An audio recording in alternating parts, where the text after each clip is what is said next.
Welcome everyone to another installment of the GOCC. Today we are very pleased to have Stephan Pfannerer from TU Wien talking to us about rotation and promotion. But before he begins, I would just quickly like to remind everyone of our community statement. It has 3 things on it that we're all learning, and everyone has something to contribute, and no one has all the answers, not even the speaker. So with those principles in mind, let's welcome Stephan warmly. Go ahead, Stephan. Yeah, thank you for the introduction. And as you already said, it's about rotation and promotion. And now I cannot progress. Oh, now it's working. So here's a short outline. I will start with something that's in all my talks, which is rotation of some diagrams. Then I will talk about promotion on standard Yanktoblue. You probably are familiar with that. Then I will focus on a specific shape of standard Yanktoblue, namely 3 rows and rectangular shape.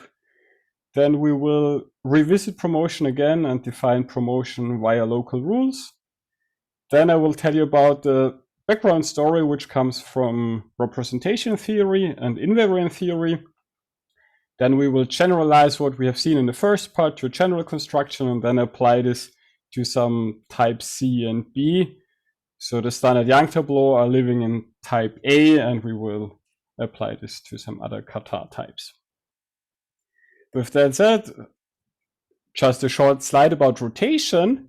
When I talk about rotation, I always talk about diagrams where I have vertices that are depicted in a circle, and I have some arcs connecting those. So for instance, here, this is a permutation because there's a directed arc from any vertex going to just one other vertex. But in general, those could be multigraphs. They can be directed, they can be undirected. There could be some internal vertices. It could be many different pictures, but they all have something in common, namely vertices in a circle. And then rotation simply is fix the labels and rotate all the edges in clockwise or counterclockwise direction. So something that's super easy to see pictorially. Now let's look at standard Yanktoblue. I guess most of you are familiar with those, so I just describe it on this picture here. We start with a partition. Here in this case, it's a partition 442, and it's Pfannerer's diagram or Young diagram, which consists of 4 cells in the first row, 4 cells in the second, 2 in the third, and 1 in the last one. All the cells are left justified. And then we define a standard Yanktoblue to be a bijective filling of this diagram with the integers 1 up to number of boxes, in this case 1 up to 11, such the rows and columns going from left to right and going from top to bottom are strictly increasing. So here 1, 2, 4, 10, it's strictly increasing, going from left to right, and also from top to bottom. And on this tableau, we have a nice operation, which is called Schützenberger promotion, that maps a standard Yanktoblue of a given shape to a standard Yanktoblue of the same shape. And I also explain it on this example here. We first delete the 1, and then we have an empty cell here, and we want to either fill in the 2 or the 3. So we can either move the 2 to the left or the 3 1 step up, but we still want all the rows and columns to be strictly increasing, and then there's a unique choice to do so. So here I move the 2 to the left and get another empty cell. Now either the 4 or the 5 can move. If I would move the 5 up, then the first row would not be strictly increasing, so this is not allowed. That's why I move the 4 1 step left. Here with this cell, now the 8 is moving up. Now here's our empty cell. The only choice we have is moving the 11 to the left, and then we end up with an empty cell, which we fill with the next possible integer, which is 12. Delete 1 from each entry and get back a standard Yanktoblue of the same shape. So this is Schützenberger promotion. And what's particularly nice, if we take a rectangular shape with n cells, then the following theorem is by Schützenberger, and the proof got simplified 20 years later by Hyman, that if I apply promotion n times, I get back the original tableau. And if you see something that has this property, do it n times and you get back the identity, what you should think about is this must be related to rotation of the diagram with n vertices on the boundary, because if I rotate n times, I will get back the original tableau. And indeed, for two-row standard Yanktoblue,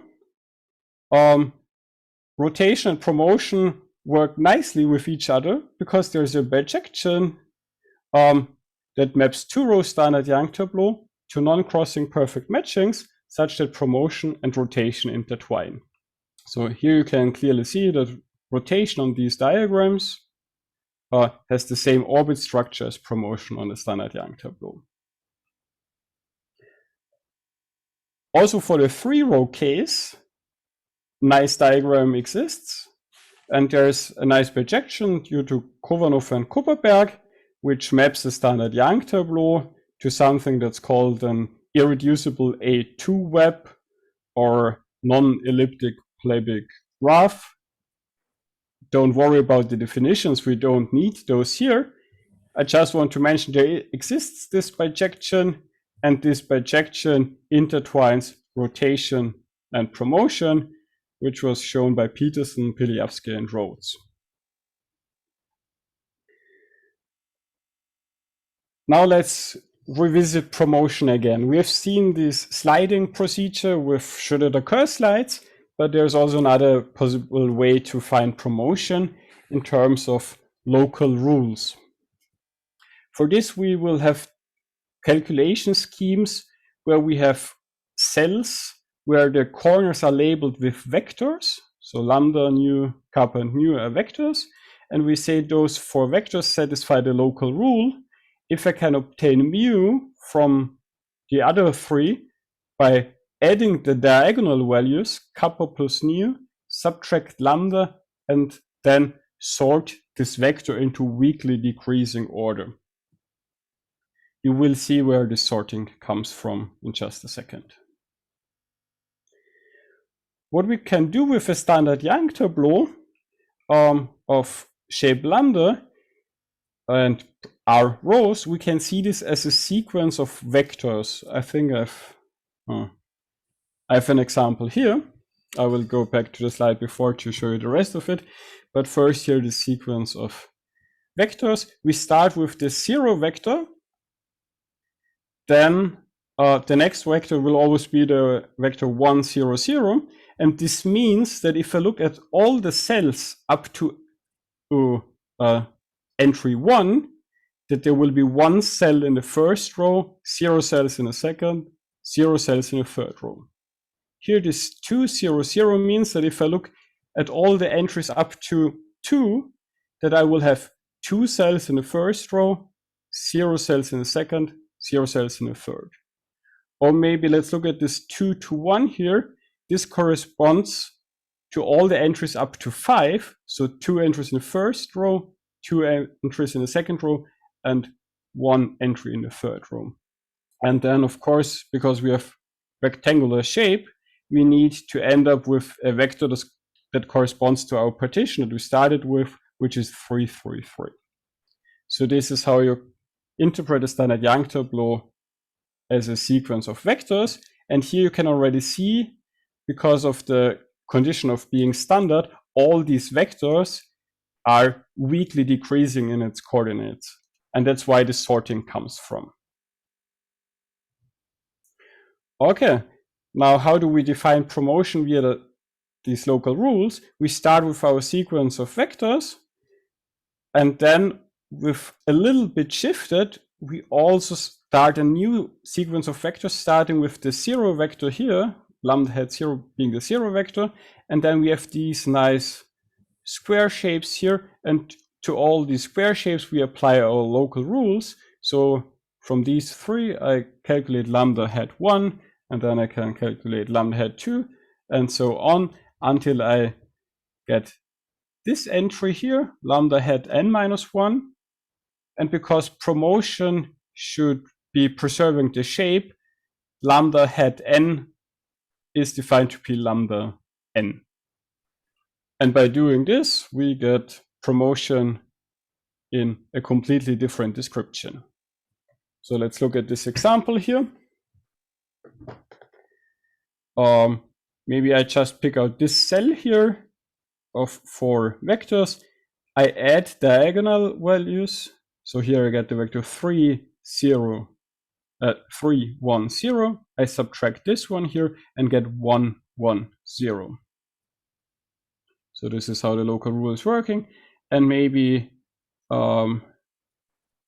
let me see where we need to sort.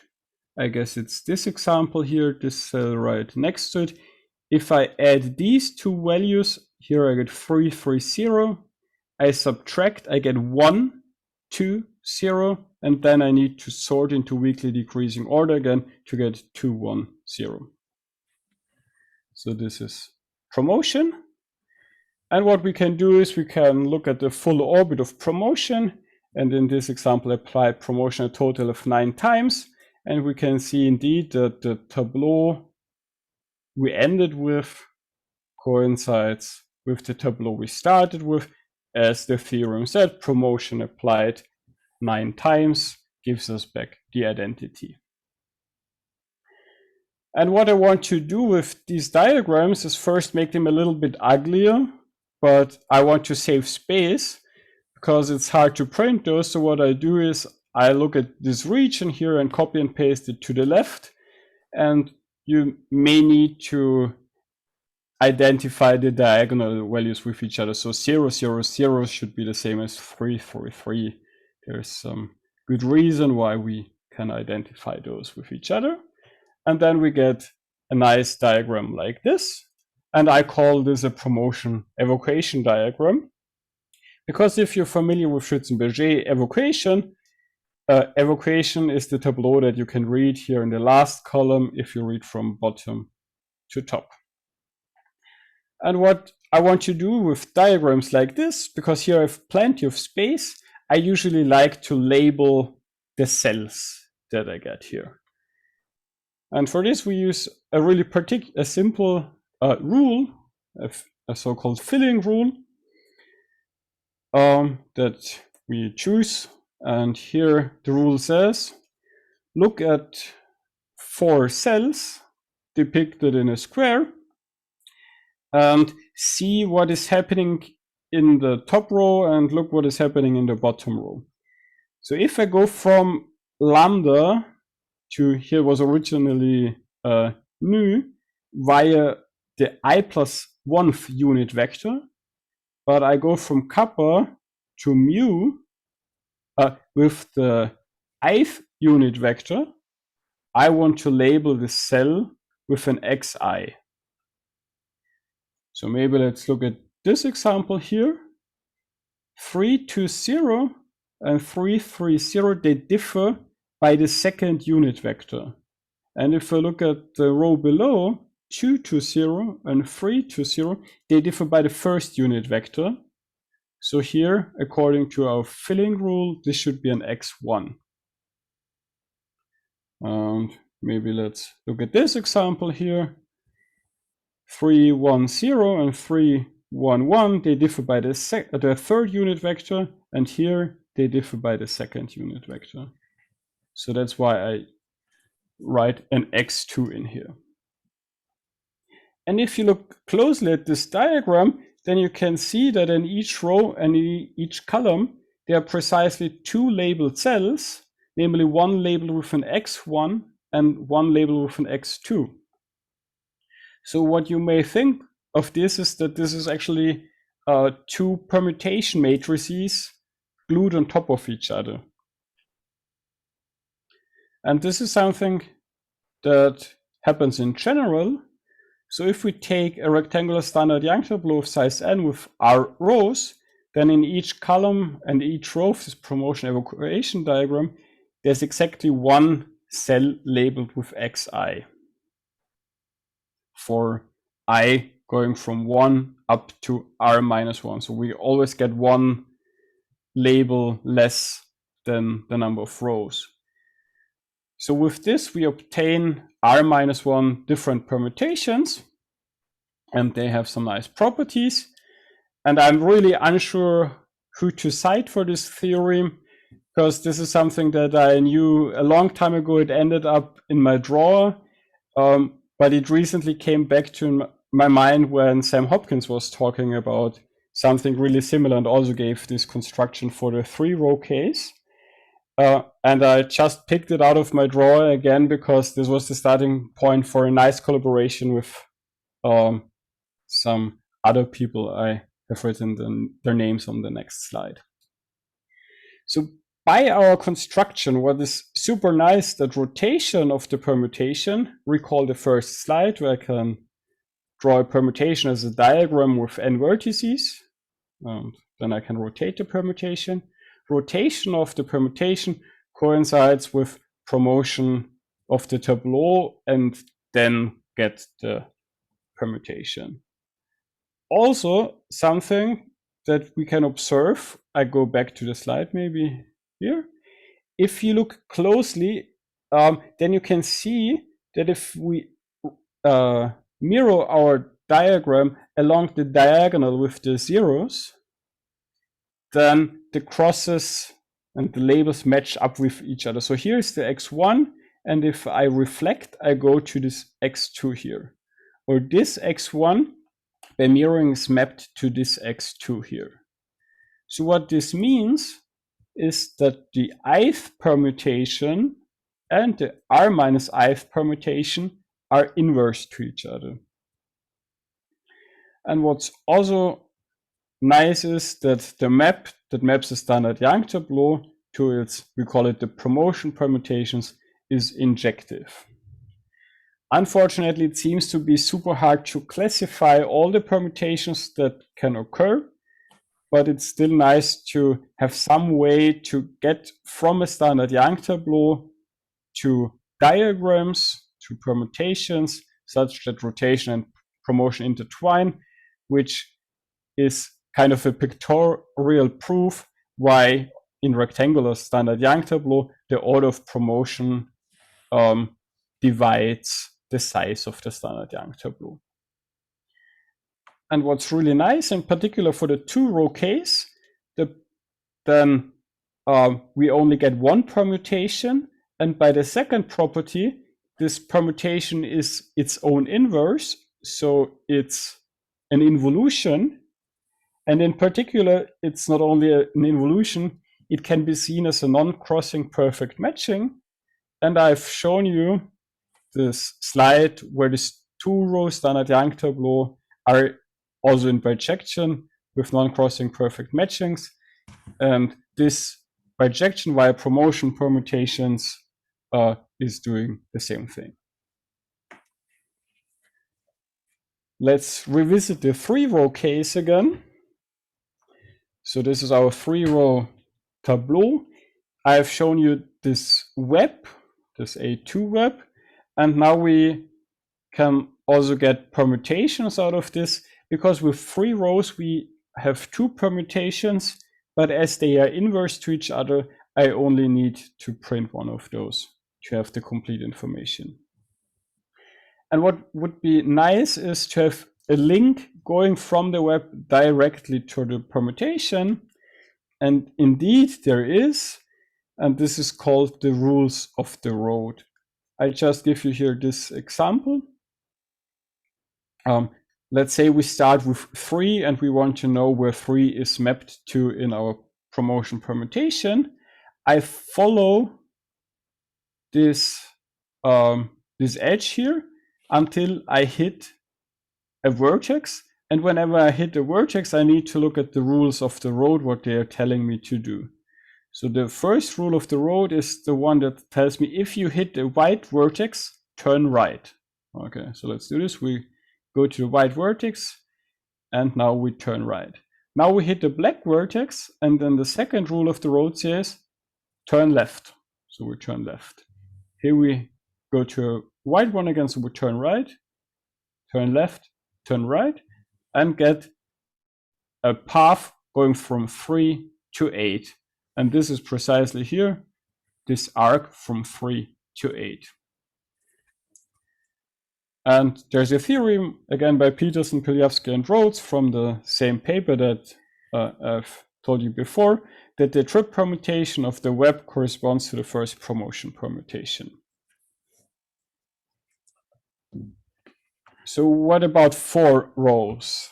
This is what recently started as a joint project together with Josh Swanson, Jessica Stryker, Christian Getz, Oliver Pechnik, and Martin Rubal. And we still have many things to do. But what we already can simply do, because I've told you, we can get the promotion permutations in 4 rows, so there should be 3 of those, but we only need the first 2, because the third one is the inverse of this first one. And also here in the second one, I got rid of the directions, because this again is an involution. And already these diagrams have lots of nice combinatorial properties. So for instance, what we could do is we could count the number of crossings in these diagrams. For this matching, a crossing is quite obvious what it is. So it's simply 2 arcs crossing each other. And if we count here, we get 10 crossings. Here in this permutation, it's much trickier to count the permutations because I have the crossings, because we need the right definition for this. And here I say 2 arcs are crossing each other if either both arcs go from a smaller to a bigger value. So let's here, for instance, 5 goes to 8 and 7 goes to 16, and they cross each other in this diagram, or both going from a bigger value to a smaller value and cross each other. So let's look at this intersection here. This is not a crossing because here I go from 13 to 6. So this is going from a bigger to a smaller value, an anti-exceedance. And here from 7 I go to 16. This is an exceedance. So from a smaller to a bigger and from a bigger to a smaller, this does not give a crossing. But going from a smaller to a bigger and from a smaller to a bigger and cross each other, this gives a crossing. And here in this case, we get 6 crossings. And what's a nice theorem and a nice observation is, if I subtract the number of crossings of the second promotion permutation and subtract the number of crossings of the first promotion permutation, then I get precisely the number of columns that are used in my standard Yanktoblue. So here I have 10 minus 6 giving 4. And here indeed we have the 4-row standard Yanktoblue. So these diagrams have lots of interesting combinatorics related to them, and it's really fascinating to look at those. But what we actually want to have is something like the web picture. So we want a diagram here on the left side that maybe merges together these promotion permutations. And we indeed came up with pictures that look like this. So they are a little bit similar to these Playbig graphs, to these webs. Because we have vertices in a boundary, we have internal vertices that are either black or white. And also one thing that to notice is that all the internal vertices have 4 edges going out. So also here, these ones, they have 4 edges going out. But there are these weird hourglass-like looking edges that can also show up. And these hourglass edges are there to give us nice rules of the road. So here now we have modified rules of the road. There are 2 different rules. One rule that will give us the first promotion permutation and one that will give us the second promotion permutation. So the first rule of the road is similar as what we have seen before. If you hit the white vertex, turn right. So here, turn right. If you hit the black vertex, turn left. So here we turn left, and we need to look at how this hourglass shape is taking us. So here we go down there and then up, and now we're here. And then we turn right again. Here we turn left, we turn right, we turn left. Here's this hourglass edge, so we need to follow this edge around, and then we turn right and go from 13 to 6, which is precisely this arc here in the first promotion permutation. And to get the second promotion permutation, there's a second rule of the road indicated with this blue cross here, which simply says go straight through. So let's look here at this 10. I follow this edge here, and then the second rule of the road says go straight through. So we take the second possible way. So here I go along this. Then going straight through is following this edge, then I follow this edge, and so on until I hit the 1. And this is precisely this 10 goes to 1. Conjecturally, we have some kind of algorithm to produce those diagrams. Unfortunately, those diagrams are not unique anymore.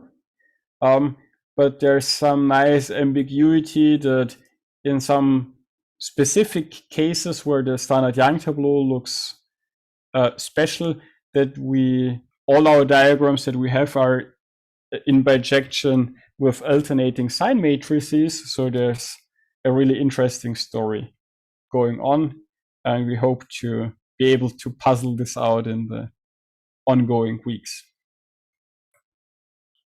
So here's a picture of me and my daughter to make a short cut, because I want to jump to algebra right now.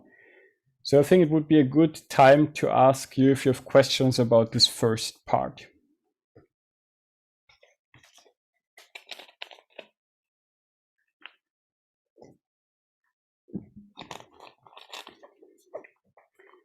Seems that this is not the case. So let's go to algebra and the motivation for all of this. Oh, yes? Sorry. Yes. So could you go back to the past slide? So the arrows that we have, so there's like this incoming arrow and outgoing arrow. So if I might say 15, then if I reverse the rules of the road, then I'll end up at 9. Is that? Yes. Does that make sense? That should be right. If you invert the rules of the road, then you will come from 15 to 9. So let's, for the first rule of the road, if you take the second possible way, this going straight through, then going one direction, going the other direction will give you the same path. So that's why we have here, indeed, for the second promotion permutation, we have an involution. Right. So, Stephan? Yes? There's a naive kind of generalization of this. Is there to any number of rows? I mean, I'm able to draw diagrams like this, but we don't have a conjectural algorithm. So I've done examples with 5 and 6 rows, and it seems that these hourglass shapes seem to generalize. Because the rules of the road naively generalize. Yes, and so the first rule of the road is take the first exit. The second rule of the road is take the second exit. Then for the third promotion permutation, which is the inverse, it's take the third rule of the take the third exit, or invert this rule here. Right. And with more rows, I conjecture it should be take the ith exit. And perhaps this is a question for the end of the talk, but is there a connection with cluster algebras? So what you can do, of course, is that you have strand diagrams there. So you could label all this internal stuff here. And probably you can do some cluster algebras there. I'm not sure. I think this is something that someone should really look at if something with cluster algebras is going on there, or with some Grossmanian positroid ideas, because we are still in this plebic graph world. So something should be here. And I have much hope that Christian gets is the right person to answer these questions, maybe in the future sometime. Okay, thank you. But to be honest, I don't know yet. Okay, let's jump to motivation from classical invariant theory. So let's start with a group of matrices like the general linear group or the special orthogonal group or the spin group, whatever your favorite group is, and take your favorite representation, like the vector or the joint representation. And what I'm interested in is take the nth tensor power of the representation. What vectors are staying invariant under the action of the group, where the group is then acting diagonal on the tensor positions. So this is what we call the invariant space. And also on the tensor power of the representation, there is a nice action by the symmetric group by simply permuting tensor powers. And as the action of the symmetric group is commuting with the action of the group, it would be kind of nice to have a basis of this invariant space that is also working nice with the symmetric group. And what we could hope for is that it's preserved by the action of the long cycle. So by taking the first tensor position and putting it on the back. And it would be super nice to have diagrams to give us this invariant space. And what you have seen before is actually the story for the general linear group. And for the general linear group GL3, then precisely Kupperberg's webs are giving us such a basis. And this is what we hope to generalize. To tackle this problem, again with a little bit more algebra, if we look at the invariant space and decompose it into irreducibles, so like this, then the invariant space is precisely isomorphic to the direct sum of the trivial, so the one-dimensional representations here in this decomposition. And if we move now again to combinatorics, what we will use are so-called crystal graphs to get this decomposition in a nice combinatorial way. So for those who don't know, just a few words on crystal graphs. This is a color-directed graph that corresponds to a representation, and the vertices are labeled with the weights of the representation. And what's nice is that for irreducible representations, these graphs are connected. There is a unique source vertex, which we call the highest weight vertex, and the number of vertices corresponds to the dimension of the representation. So trivial representations will precisely be isolated vertices. I told you the invariant space is given by the trivial representation, so we're interested in isolated vertices. What's nice is that the disjoint union of crystals corresponds to direct sum of representations, and then there's also a notion of tensor products of crystals, which corresponds to the tensor product of representations. And then we call the source vertices in those tensor products the highest weight words. Here is a picture how crystal graphs look like. So this is the third tensor power of the standard GLR crystal or type A crystal with itself.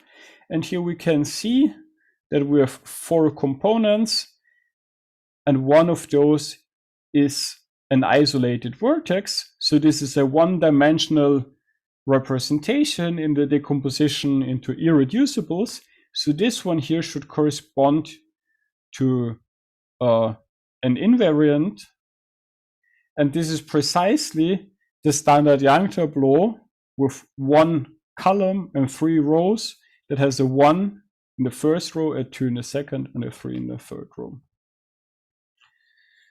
So more about this highest weight words. So we call those isolated vertices, the highest weight words of weight 0, and they correspond to a basis of invariant tensors.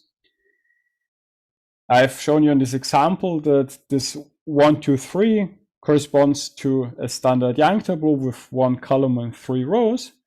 And in general, those highest weight words are represented by a certain tableau. Promotion can be defined in terms of local rules via van Leeuwen and the calculation scheme due to Leonard, which is really similar to those promotion via local rules I've shown you before. And by a theorem due to Westbury, the action of the long cycle on invariance corresponds to promotion of the highest weight words of weight 0. So here again is what I've written before, that it would be nice to have a diagrammatic basis of the space of invariant tensors. And our approach is that we want to find the map from the highest weight words of weight 0, so from certain tableau to chord diagrams, such that promotion and rotation are intertwined. So this is the general theorem that's behind the whole story. And this motivates the general construction, which is the generalization of what we have done before with the standard Yanktoblue. We calculate promotion over and over again using local rules, and we get these staircase shapes.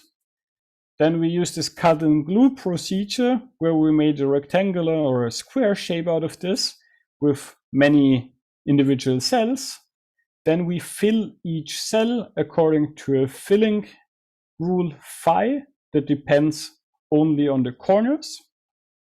So usually I want to fill in non-negative integers, but it's also okay to fill it with any other thing and then think of the filling as some kind of color.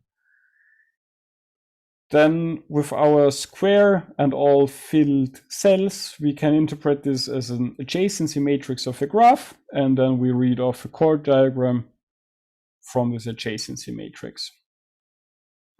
And the general theorem is that if we do this construction and we denote with CD, so which I call chord diagram, CD, the function that maps the highest weight word of weight 0 to a chord diagram, then this map intertwines promotion and rotation. So this gives us a quite powerful tool to solve this general problem coming from invariant theory.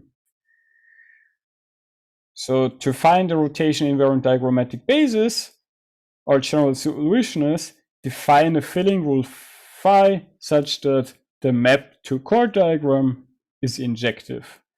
And the second sentence is the hard sentence, and then characterize the image of this map. So we want to get a characterization which diagrams occur. And also quite tricky is defining such a filling rule and then proving that CD is injective. Just one more terminology. We say that phi is faithful if this map CD is injective. And now let's apply this to some representations. So I have promised you type C. So we take the vector representation of sp2r. And here the highest weight words are represented by so-called R-symplectic oscillating tableau. They are again sequences of vectors, similar to what we had before with the standard Yanktoblue. Two consecutive vectors differ by just the unit vector, but now also we can subtract unit vectors. With the standard Yanktoblue setting, we only were allowed to increment, but here, let's look at this example here, 2, 1, 1 and 2, 1, 0. Here we need to subtract the third unit vector. So here we can subtract. The R is giving us the length or the dimension of the vectors, and the N, which was in the tensor power, is giving us the length of the sequence here. And we apply again a local rule. Here it says the modified local rule. because we now can also subtract, it could happen that we get negative values as well in here, but we always want to have non-negative integers in all our vectors. So the modified local rule is first take, so add the diagonal values, subtract the third one, then take all absolute values and sort those into weakly decreasing order to give us the new vector. And then we can read off promotion. So it's a really similar business as what we have seen before. So here's an example. We apply promotion a total of n times. We get back our original tableau. We apply our cut and glue procedure. And now what we need to do is that we need to define a filling rule.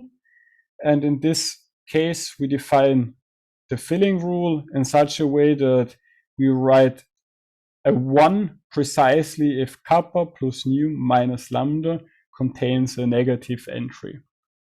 And in all the other case, we have a 0, or for better readability, I left out those zeros.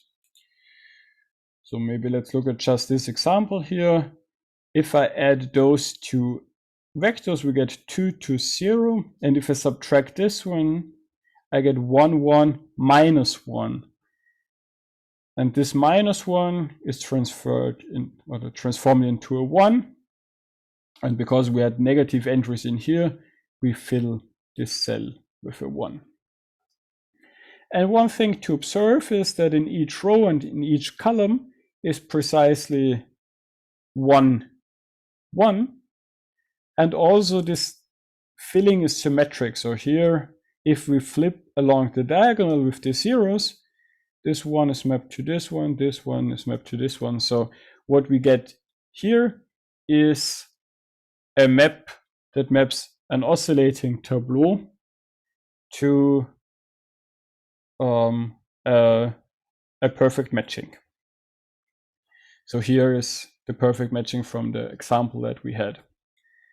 And from a paper that I've written some time ago together with Martin Ruber and Bruce Westbury, in our proofs, you can read off the theorem that this procedure or this filling rule is faithful. So this means that this two-chord diagram map is injective. And in this case, we can precisely tell us where it maps to, and it maps bijectively into the set of R+1 non-crossing partitions or perfect matchings. Here should be perfect matchings. So here in this example, we had R equals 3, and indeed we can see 3 strands that cross each other in this point here, but we will never be able to see a 4th strand in the example of R equals 3. So this is this R+1 non-crossing matching. And what's quite nice is that there's an alternative map from R+1 non-crossing matchings to oscillating tableau, which works in the style of Robinson-Shenstedt insertion, which is due to Sheila Sundaram. And what's super nice is that this map two-chord diagram gives precisely the same bijection as this Robinson-Shenstedt type insertion. And one more example before I'm done. So let's take, for instance, type B. We take the spin representation of the spin group. Here the highest weight words of weight 0 can be understood as so-called fans of dig path. So these are dig paths that are non-crossing each other or are mutually nested. So here they're nested on top of each other. And I can read this as a sequence of vectors as before by simply reading the heights of all the dig paths at a certain position. So all the dig paths start at height 0, so we have 0, 0, 0. Now all go up, so here I have 1, 1, 1. Here we get 2, 2, 2. Here it's more interesting. The first path is moving up a step and the other paths are moving down. So here I get 3, 1, 1. this is this 3, 1, 1, etc. So here we have again a sequence of vectors, and we can define a filling rule. Yeah, we can define promotion similar to what we have seen before. And now the filling rule I came up with says, look at the number of negative entries in kappa plus nu minus lambda. So this naturally generalizes the filling rule that we have seen before, which said, make a 1 if a negative entry occurs. Now I count the number of negative entries, and this filling rule is faithful. Unfortunately, we don't have yet a characterization of all the chord diagrams that can occur, but we have some kind of hope. So this is the crystal graph that corresponds to the spin representation that we have seen before. Here a plus plus plus would correspond to all paths move up a step, or here this plus plus minus would say one path is moving down a step and the other paths are moving up a step. And here is the crystal for type C, so for the vector representation of sp2r, where we had this r+1 non-crossing matching business with the theorem by Bruce, Martin, and me, and also the Robinson-Shenstedt type insertion algorithm by Sheila. And these two graphs, they maybe look a little bit similar, not too similar if I draw it like this, but we can see here's a green arrow with a 3, and here's a green arrow with a 3, and here is a red arrow with a 2, and here's a 2. And also this tail here in the bottom, it's similar to this tail here, and then there's something going on in between. Stephan? Yes? Sorry to be picky. I think there's a typo, because on the right-hand side, when you start at the highest weight vector, yes, and drop by 3, it's the same. No, this is a 3 bar. It's a little bit small region. So this is a -3 here. I'm sorry. Yes. It's hard to see. Thank you for mentioning it. Sorry. Right. No problem. Okay, so let's look at this graph here. Let's clean up some of the stuff in here. So we'll simply delete something, and then these graphs indeed look the same. And this is what we call a virtual crystal morphism. So there's a map from type C crystals to vice versa, from type B crystals into type C crystals that somehow gives the same structure. And I do not yet fully understand what's going on, but what this will mean in particular is that I can map a fan of dict paths into an oscillating tableau and should get diagrams or should be able to relate the diagrams for the dict fan with the diagrams for the oscillating tableau. And in particular, I conjecture that if we look at this Robinson-Shenstedt type insertion algorithm, there is a variant called Birch insertion, and I conjecture that Birch insertion is doing the right thing. And this is what I wanted to say. Thank you for listening. All right, let's thank Stephan.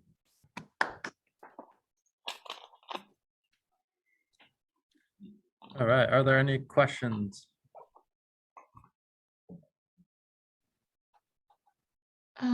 Yes, I had a question. Oops, sorry. Why isn't it? Uh-oh. We can still hear you, Sheila. Oh, all right. Something's happening to my computer. It says, all right. Stephan, very nice talk. I think I might have missed something. What's the significance of the long cycle? What's the significance of the long cycle? That's a good question. I never asked that to myself.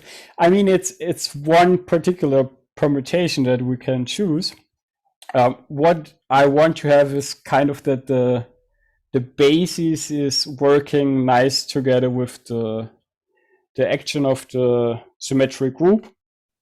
And it's too much to ask that the basis is preserved by the symmetric group. But if you think of Kuperberg's webs, then you can always also rotate those. And this precisely corresponds to applying the long cycle or to the invariance. So that's why the long cycle is the nicest to look at, or the best that we can hope for, I guess. Okay, I'm just wondering if this has something to do with the Lie character. All right, I'll think about it. I don't know. Maybe, I mean, one reason that's also nice why we want that probably is some cyclic sieving phenomena going on. Right. Thank you. You're welcome.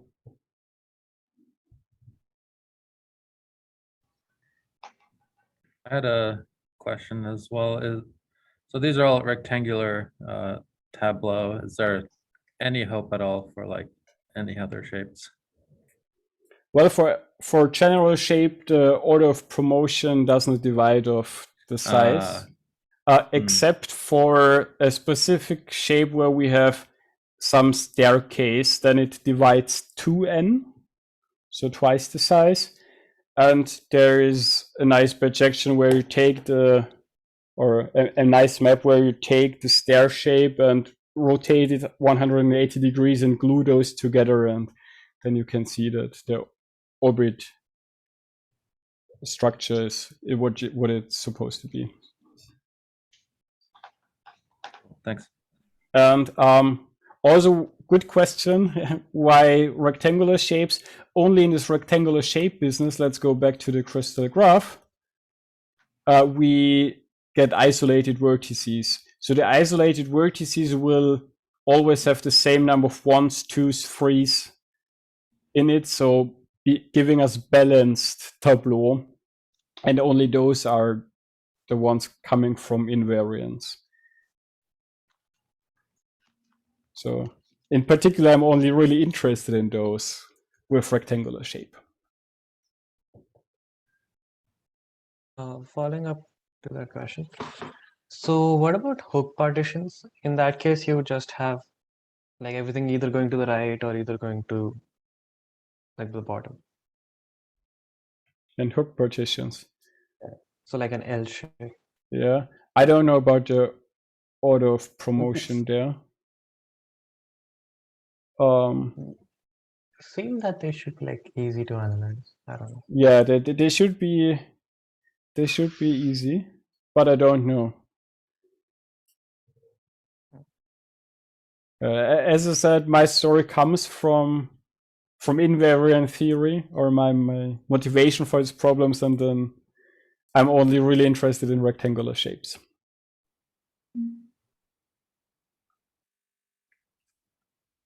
I've got some questions, Stephan. Yeah. So,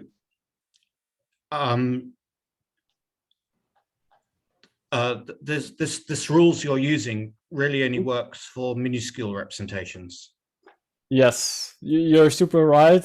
The local rule due to van Leuven is a minuscule representation business. But what you can do is you can embed, except for very few exceptions, the representation into a tensor product or a tensor power of minuscule representations, and then you can do the same business. Right. You can do this for any crystal using the Kamnitzer, Enriquez Kamnitzer constructions, but the local rules aren't easy to see. But yeah, but with this embedding, you can also you can embed the non-minuscule ones into tensor products of minuscules, and then you can use those local rules. And I've experimented there with the symplectic, and I think a joint representation. Yeah, I think it was a joint representation. And there you can come up with two different ways, and get diagrams that seem to be super familiar with each other or super related to each other. And when you do these local rules, the cell would naturally be labeled by an element of the file group. Yeah, so I'm not totally sure what I want to label it with in general. I think it should be really that the while group that I apply to, or the element of the while group that I apply to obtain the new word or the new vector. Yeah, because what Van Leuven's local rule is you take your sum of the two diagonals minus the corner. Yeah, and then I take if that's the not dominant, then there's a unique, you move it to the unique dominant weight in the same Val group orbit. So so it comes with an element of the Val group. Yeah, that's true. So that's also why I have this number of negative. So in this type for the fans of DigPath, that I labeled with the number of, where is it? The number of negative entries, because this is precisely what's going on here with the dominant representative. It first takes all the absolute values and then sorts into weakly decreasing order. So, but I'm not really sure if I want to write really the element of the while group of, or here in this case, it's enough to simply count the number of negative entries.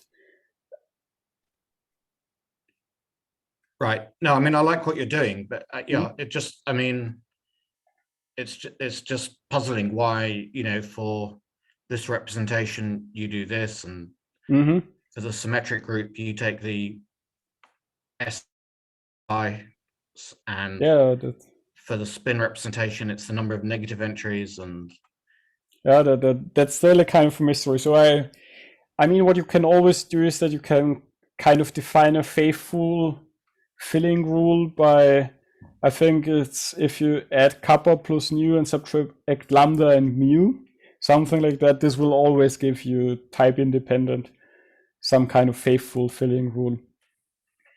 But you want a filling rule that's simpler. That gets rid of much of the information and only keeps what's really needed to still be injective. Interesting. Yeah.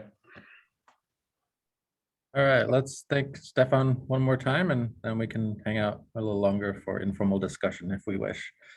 Thanks, Stephan. Thank you for having me.